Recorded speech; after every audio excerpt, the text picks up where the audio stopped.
Hola a todas, bienvenidas un viernes más a nuestro canal de Filósofas en la Historia. ¿Sabéis quién es María de Maeztu? ¿No? Pues seguidme.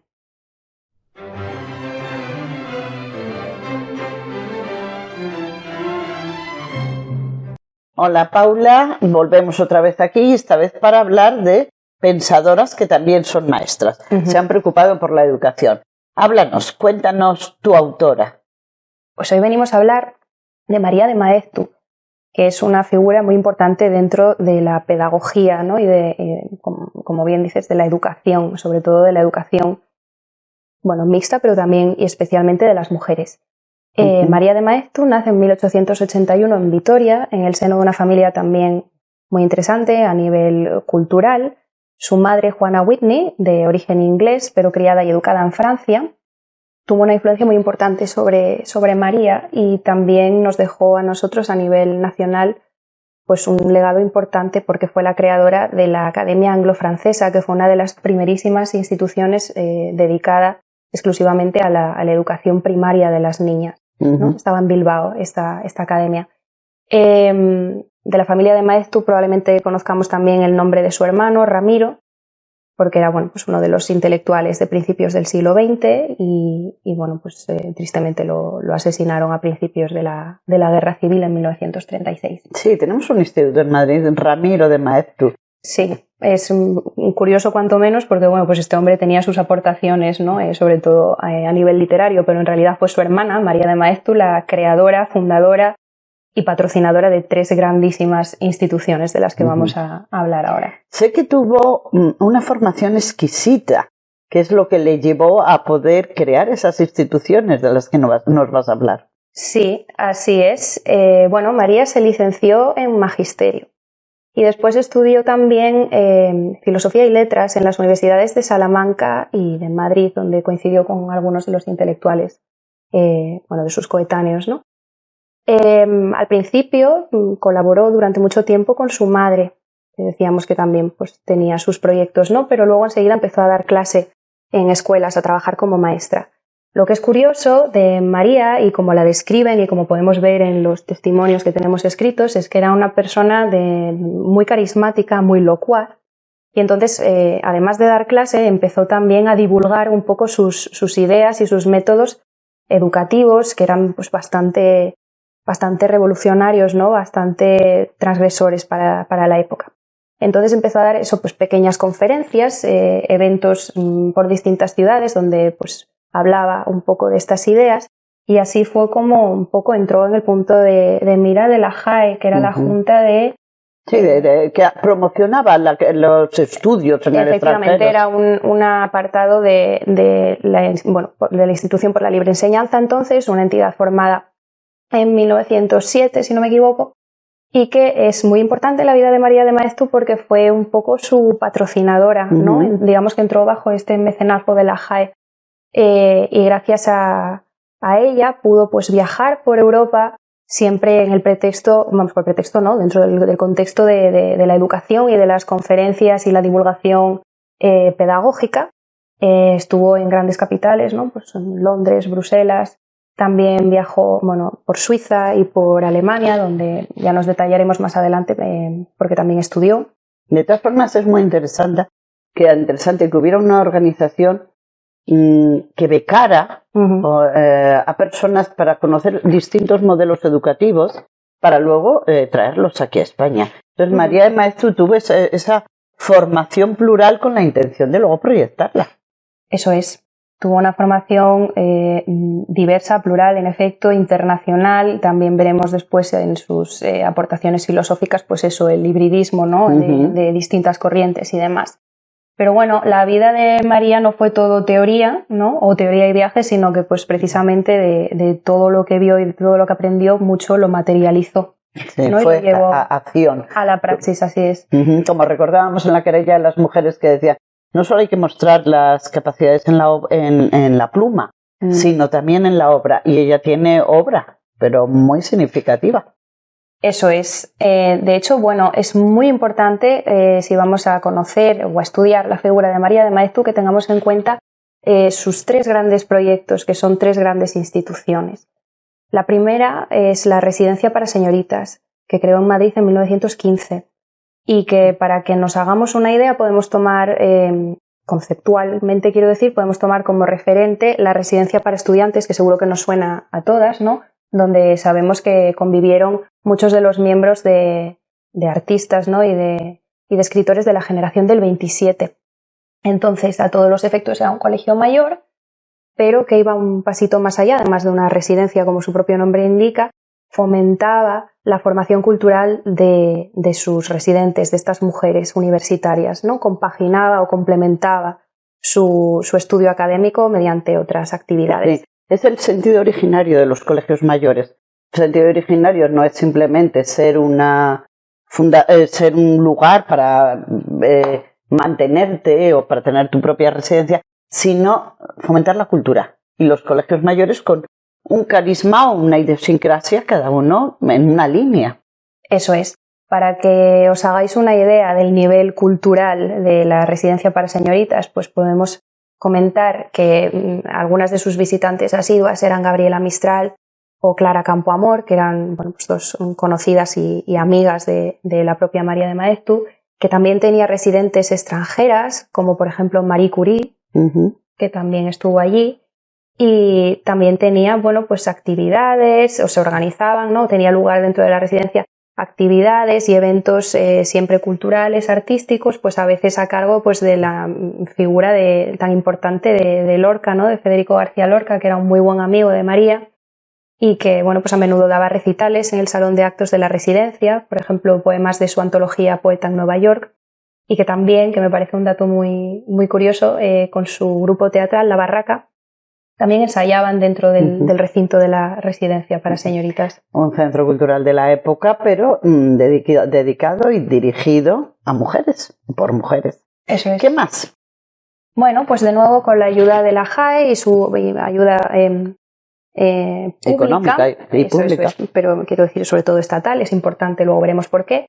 En 1918, o sea, 3 años después de fundar la Residencia para Señoritas y a la vez que continuaba con la dirección y la coordinación de este primer proyecto, fundó el Instituto Escuela, que es un concepto realmente muy interesante porque era un proyecto que estaba destinado, bueno, pues tanto a la educación en su sentido más básico, ¿no? Era una educación primaria mixta, ¿vale? Para niños y niñas, pero también a la formación del profesorado.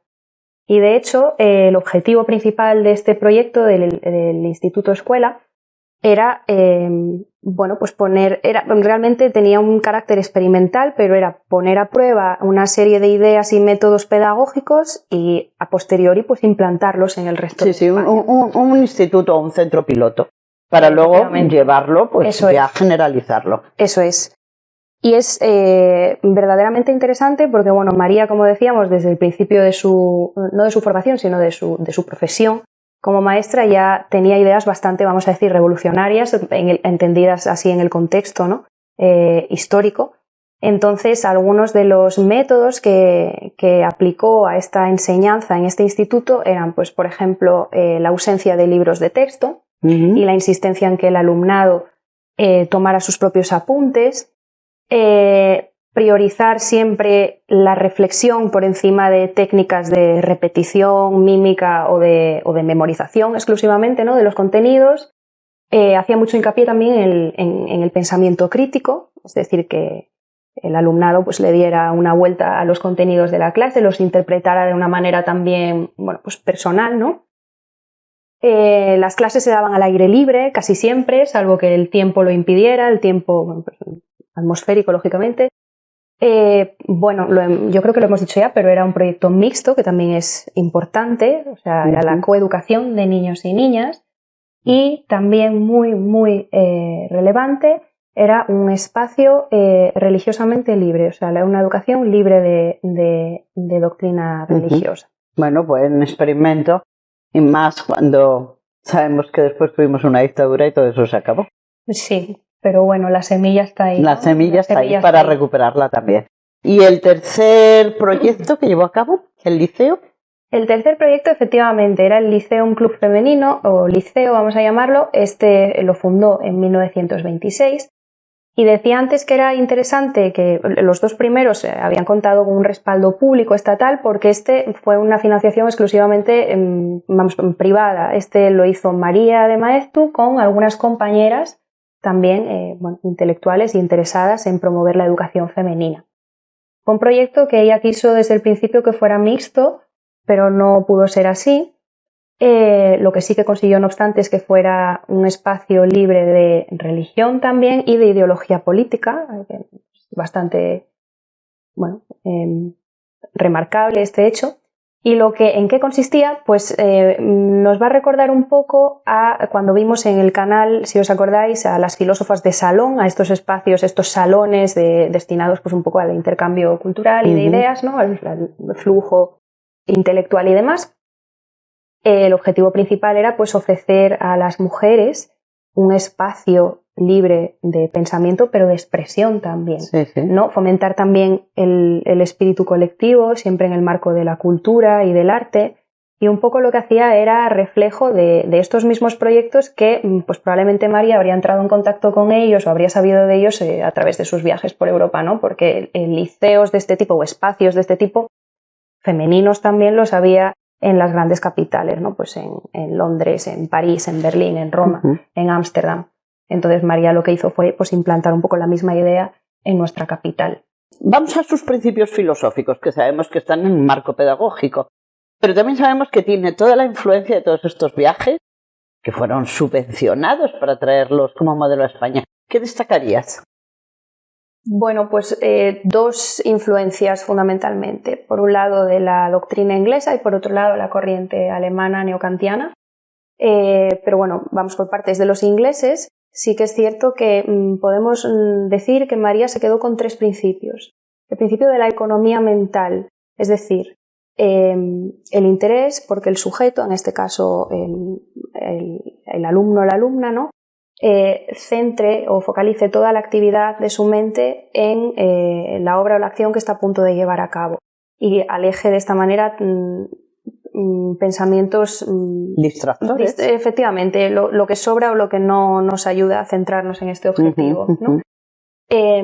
Y este principio es muy importante porque, bueno, pues además de ser muy efectivo en el ámbito educativo, pues también contribuye a la formación, a la forja o a la construcción, reconstrucción también del carácter del individuo, ¿no? De la personalidad. Sí, eso Mary Wollstonecraft, a lo mejor también pertenece a la tradición inglesa. Tenía mucho interés en educación para el carácter, Claro, bueno, es lo mítico que sabemos de la disciplina inglesa, ¿no? También, ¿no? Y al sujeto se lo hace a través un poco de la educación. Por otro lado, una metodología activa que ya mencionamos antes un poquito cuando hablábamos de cómo funcionaba la vida en esta escuela, ¿no? Que básicamente lo que quiere decir es que el alumnado aprenda haciendo a través de la práctica. Entonces, pues aquí insertamos iniciativas como, por ejemplo, las clases al aire libre, el contacto con la naturaleza en la medida de lo posible, un aprendizaje también lúdico, ¿por qué no?, para estimular de esta manera estas capacidades del alumnado. Y tercero, y a mi juicio el más importante de todos, la figura del maestro, situarla como una figura central en la educación, pero central de una manera que yo creo que vamos a entender mejor a través de esta anécdota que os voy a contar muy rápidamente, y es que aquí, precisamente en la Universidad de Oviedo, María de Maeztu dijo en una conferencia que era cierto aquello que dice el dicho antiguo de que la letra con sangre entra, pero que ha de ser la sangre no del niño, sino del maestro, ¿no?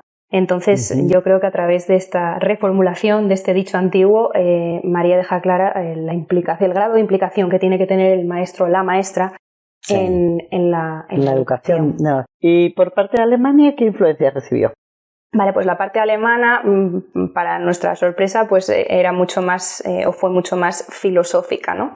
También es cierto que las experiencias que tuvo en los dos sitios fueron distintas. En Alemania, pues fue una experiencia mucho más académica.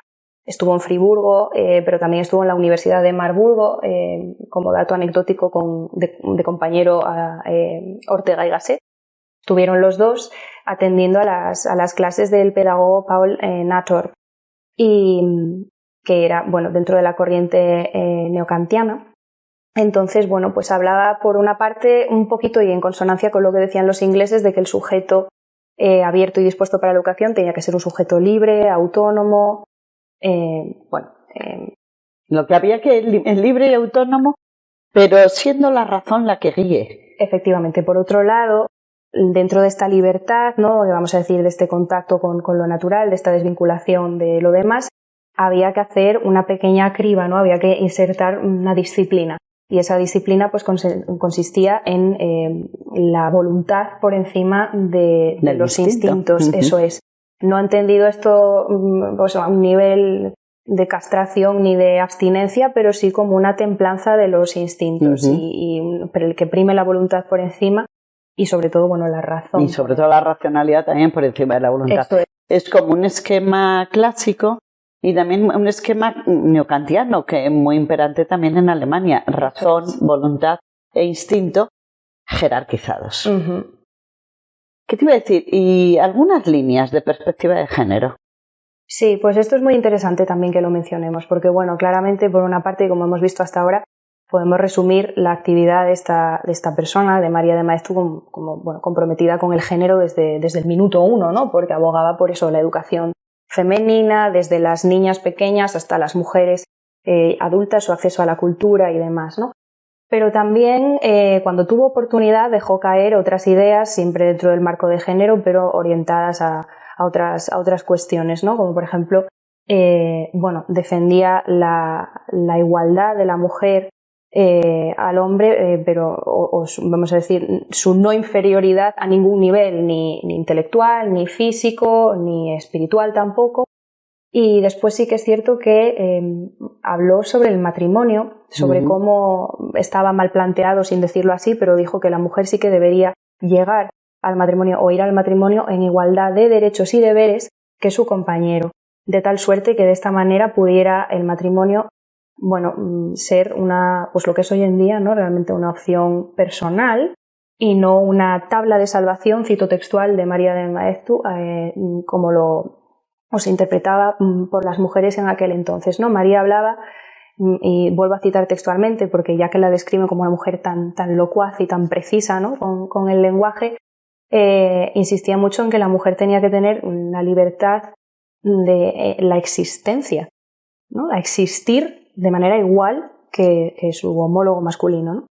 Es que el tema del matrimonio ha sido muy tratado por las filósofas. No tenemos nada más que ver, por no ir más lejos, que profesoras, algunas nuestras, por ejemplo mía o madres, no tenían la posibilidad de manejar por ley, estaban sometidas al esposo y podía decir sobre su dinero, pero ellas no tenían derecho ni siquiera cuando trabajaban. Entonces, es lógico que hay una tradición de sumisión de la mujer al esposo y que quiera romper con ella, lógicamente. Es cierto, y de hecho, ya como colofón, pues María de Maeztu abogaba por justificaba el divorcio como alternativa en casos en los que, pues ya la situación fuera insostenible, ¿no? O los cónyuges no se entendieran.